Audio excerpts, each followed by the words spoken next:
Epidemiologi Leptospira interrogans berkaitan erat dengan sel host atau inangnya, baik yang secara dipelihara atau tidak disengaja. Leptospirosis adalah zoonosis di seluruh dunia dengan spektrum hewan inang yang luas. Inang reservoir utama adalah hewan liar seperti hewan pengerat yang dapat menyebabkan leptospirosis sepanjang hidupnya. Hewan peliharaan juga merupakan sumber penting dalam penularan pada manusia. Penyakit ini lebih tersebar luas di negara-negara tropis karena agen penularannya mungkin merupakan salah satu dari banyaknya stereotip yang dibawa oleh sejumlah besar inang. Kontak langsung atau tidak langsung dengan urin yang mengandung Leptospira virulens merupakan cara utama penularan leptospirosis. Leptospira dari lingkungan yang terkontaminasi urin seperti air dan tanah masuk ke tubuh inang melalui selaput lendir dan melalui luka kecil di kulit. Lingkungan lembab dengan pH netral memberikan kondisi yang cocok untuk keberlangsungan hidup Leptospira dari inangnya tersebut. Tanah yang terkontaminasi urin dapat tetap infektif selama 14 hari. Pada manusia, leptospirosis terjadi pada bayi yang disusui oleh ibu penderita penyakit leptospirosis tersebut. Struktur seluler leptospira menyebabkan mereka rentan dibunuh oleh kondisi buruk seperti dehidrasi, paparan deterjen, dan suhu di atas 50 derajat Celcius. Kebanyakan kasus leptospirosis terjadi pada musim panas dan musim dingin. Leptospira adalah bakteri berbentuk corkscrew yang termasuk dalam ordo Spirochaeteles, family Leptospiraceae, genus Leptospira. Mereka memiliki kait di ujungnya, diameternya sekitar 0,1 mikrometer dan panjang sekitar 6-20 mikrometer. Leptospira bersifat mobile, aerobik, dan memerlukan mikroskop medan gelap atau kontras fase untuk observasi. Mereka sensitif terhadap kekeringan dan hipertonisitas, namun dapat bertahan dalam lingkungan alkalin hingga pH 7,8. Leptospira dapat dibagi menjadi lebih dari 200 serovar melalui uji serapan cross agglutinin atau CAAT. Strukturnya memiliki ujung bengkok khas dan dua flagella periplasma yang bertanggung jawab atas motilitas. Leptospira memiliki struktur membran ganda dengan LPS sebagai antigen utama, serupa dengan gram negatif. Mereka adalah bakteri aerob obligat dengan suhu pertumbuhan optimum 28-30 derajat Celcius dan memerlukan media yang diperkaya dengan vitamin B1, B12, asam lemak rantai panjang, dan garam amonium. Pertumbuhan Leptospira sering lambat. Leptospira memiliki struktur membran ganda dengan LPS sebagai antigen utama serupa dengan gram negatif. Mereka adalah bakteri aerob obligat dengan suhu pertumbuhan optimum 28-30 derajat Celcius dan memerlukan media yang diperkaya dengan vitamin B1, B12, asam lemak rantai panjang, dan garam amonium. Pertumbuhan Leptospira sering lambat, memerlukan kultur yang disimpan selama 13 minggu sebelum dibuang. Diagnosis molekuler semakin umum dilakukan menggunakan PCR untuk mengkarakterisasi DNA Leptospira. Metode ini membantu memastikan keaslian amplifikasi DNA dan memerlukan tambahan reagen dan peralatan. Selanjutnya, karakteristik pertumbuhan kultur dari Leptospira interrogans sendiri. Yang pertama, dia merupakan obligate aerob, yang berarti tidak dapat berkembang di lingkungan tanpa oksigen. Kedua, temperatur optimal untuk tumbuh dalam media kultur antara 28-30 derajat Celcius. Selanjutnya, walaupun bisa tumbuh dalam kondisi sedikit asam juga, namun, Leptospira interrogans dapat berkembang lebih baik di kadar pH yang lumayan basah, dengan kisaran antara 7,2 sampai 7,6 pH. Selanjutnya, dia merupakan fastidious bacteria, yang berarti bakteri yang memerlukan kondisi dan zat khusus untuk pertumbuhannya. Bakteri jenis ini sulit tumbuh di laboratorium karena memerlukan nutrisi dan kondisi khusus untuk pertumbuhannya. Selanjutnya, untuk sampel spesimen khususnya manusia yang dapat dipakai berupa darah, cerebrospinal fluid, dan urin. Untuk media kulturnya sendiri yang paling sering digunakan merupakan Modified Semi-Solid EMJH atau Elinghausen-McCullough-Johnson-Harris. Untuk medium base tersendiri, tiap bahan memiliki fungsi masing-masing, seperti disodium dihidrogen fosfat dan potasium dihidrogen fosfat sebagai buffering agents yang berfungsi untuk mengatur dan mempertahankan pH. Ada juga natrium klorida untuk menjaga keseimbangan osmotik formula ini. Sedangkan enrichment supplement memberikan long chain fatty acid sebagai karbon, sumber energi, dan vitamin untuk pertumbuhan Leptospira in vitro. Untuk media kultur yang bisa dipakai selanjutnya berupa LVW agar atau Leptospira vanaporn lutecanum agar. Untuk karakteristik LVW agar ini tersendiri terdiri dari core ingredients dan variable ingredients.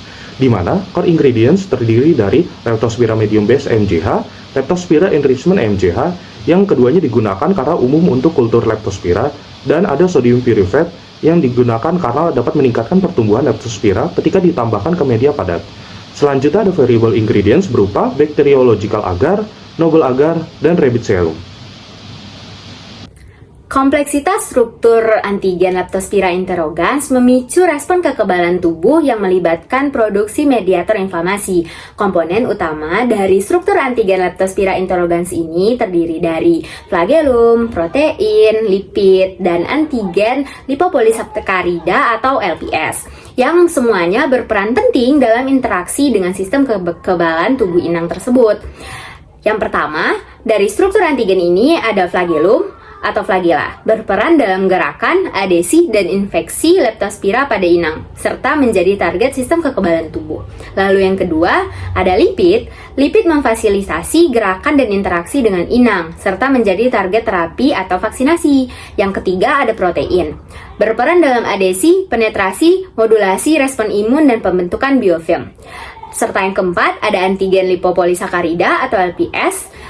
LPS bertanggung jawab atas aktivasi sistem kekebalan tubuh inang dengan variasi genetik yang mempengaruhi respon imun dan gejala klinis. Penting untuk mengetahui struktur antigen Leptospira interrogans, karena untuk memahami diagnosis, respon imun, dan vaksinasi. Namun, tantangan utamanya adalah dalam pengembangan vaksin efektif karena variasi respon imun yang dipicu oleh bakteri ini. Dalam diagnosis, struktur antigen menjadi target penting untuk mendeteksi keberadaan bakteri dalam tubuh manusia maupun hewan tersebut.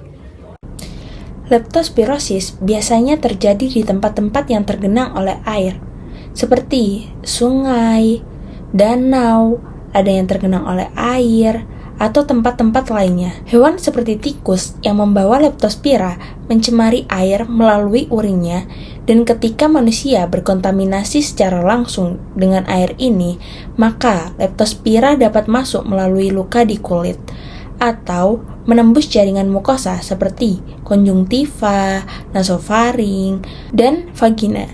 Kemudian masuk ke dalam darah, berkembang biak, dan menyebar ke jaringan tubuh. Lalu, tubuh manusia ini akan memberikan respon imunologis, baik secara seluler maupun humoral. Leptospira berkembang biak terutama di ginjal, atau bisa disebut dengan tubulus convoluta. Leptospira dapat berada di urin sekitar 8 hari setelah infeksi hingga bertahun-tahun. Setelah fase leptospiremia selama 4-7 hari, Leptospira hanya dijumpai pada jaringan ginjal dan mata. Walaupun di dalam darah sudah terdapat antibodi, diatesis pendarahan umumnya terbatas pada kulit dan mukosa. Tetapi, pada keadaan tertentu, terjadi pendarahan saluran cerna atau organ vital yang dapat menyebabkan kematian. Nah, bila Leptospira ini masuk ke dalam cairan cerebrospinal, kemudian ke selaput otak, dapat menyebabkan meningitis yang merupakan komplikasi neurologi tersering dari leptospirosis.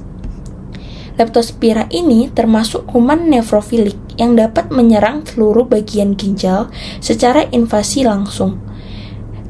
Nefritis interstisial dengan infiltrasi sel mononuklear dapat terjadi tanpa adanya gangguan fungsi ginjal.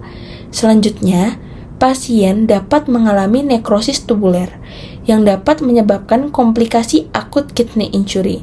Nah, akut kidney injury atau biasanya disingkat dengan AKI merupakan penyebab kematian yang penting pada leptospirosis. Leptospirosis adalah salah satu penyakit yang disebabkan oleh Leptospira interrogans. Nah, penyakit ini itu pertama kali ditemukan oleh Weil pada tahun 1886. Dan di antara genus Leptospira, hanya spesies interrogans ini yang patogen untuk manusia dan binatang. Leptospirosis ini adalah salah satu jenis penyakit zoonosis. Apa sih penyakit zoonosis itu? Penyakit zoonosis adalah suatu penyakit yang dapat ditularkan dari hewan ke manusia maupun sebaliknya. Leptospirosis ini juga biasa disebut dengan sebutan fruit fever. Kenapa disebut dengan fruit fever? Karena penyakit atau wabah ini tuh biasanya muncul terdapat beberapa pekerjaan yang memiliki risiko tinggi untuk terkena leptospirosis. Contohnya seperti petani sawah, industri perikanan, pekerja tambang, petani tebu dan pisang, dan pekerja penjagalan, serta peternak. Jadi juga bisa disimpulkan bahwa orang yang berisiko ialah orang yang sering menyentuh binatang atau air, rumput, tanah, dan tanaman yang dicemari air kencing binatang yang terkontaminasi oleh leptospirosis.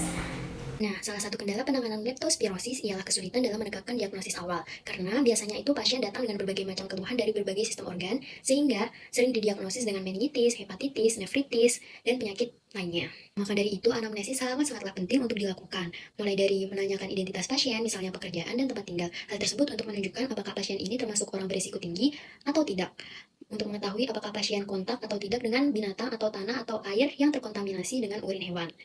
Leptospirosis ringan dapat terjadi gejala seperti influenza, nyeri kepala, dan mialgia, sedangkan leptospirosis berat ditandai dengan gangguan ginjal, pendarahan, dan ikterus atau perubahan warna pada beberapa bagian tubuh.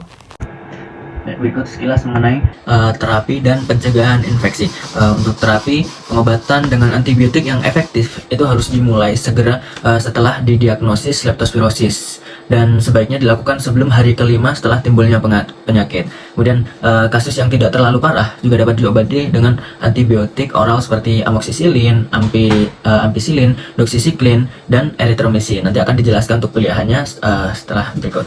Kemudian kasus leptospirosis yang parah juga harus diobati dengan penisilin intravena dengan dosis yang tinggi. Oke, untuk pilihan-pilihan dari pengobatannya adalah untuk leptospirosis yang ringan. Pilihan pertama adalah dilakukan doxycycline 2 kali 100 mg yang diberikan selama 7 hari kecuali pada anak dan ibu hamil, atau mungkin bila ada kontraindikasi doxycycline. Kemudian alternatif lainnya yaitu yang pertama adalah diberikan amoksisilin 3 kali 500 mg per hari pada orang dewasa, atau 10-20 mg per kilogram berat badan per 8 jam pada anak selama 7 hari. Kemudian bila terdapat alergi amoksisilin dapat diberikan juga makrolida. Kemudian pada terapi leptospirosis yang berat, opsinya yang pertama adalah ceftriaxone. Jadi ceftriaxone ini diberikan 1-2 gram secara intravena selama 7 hari, atau bisa juga diberikan penicillin procaine 1,5 juta unit intramuskular per 6 jam selama 7 hari, atau bisa juga diberikan ampicillin 4 kali 1 gram intravena per hari selama 7 hari. Kemudian terapi suportif lainnya bisa dilakukan bila ada komplikasi gagal ginjal, pendarahan organ paru, saluran cerna, saluran kemih, dan cerebral. Dan bisa juga untuk yang shock dan mengalami gangguan neurologi. Itu adalah terapi dari leptospirosis ringan dan berat. Kemudian terkait pencegahan. Pencegahan ini lebih mudahnya kita klasifikasikan saja menjadi tiga jenis, yaitu yang pertama adalah kita bisa mencegahnya dengan yang pertama adalah mengatur sumber infeksinya, yang mana ini adalah berbagai jenis tikus, hewan ternak, dan hewan peliharaan. Dan yang pertama yang bisa kita lakukan adalah pengendalian tikus. Kita bisa melakukannya dengan perbaikan sanitasi lingkungan, pengendalian tikus secara mekanik, dan juga dengan perangkat tikus yang kita berikan di dalam rumah ataupun di luar rumah, atau bisa juga di sawah atau perladangan. Kemudian kita juga bisa mengendalikan pada hewan ternak, yang mana hewan ternak itu bisa kita berikan vaksinasi, dan juga kita bisa melakukan pencegahan terhadap hewan-hewan peliharaan.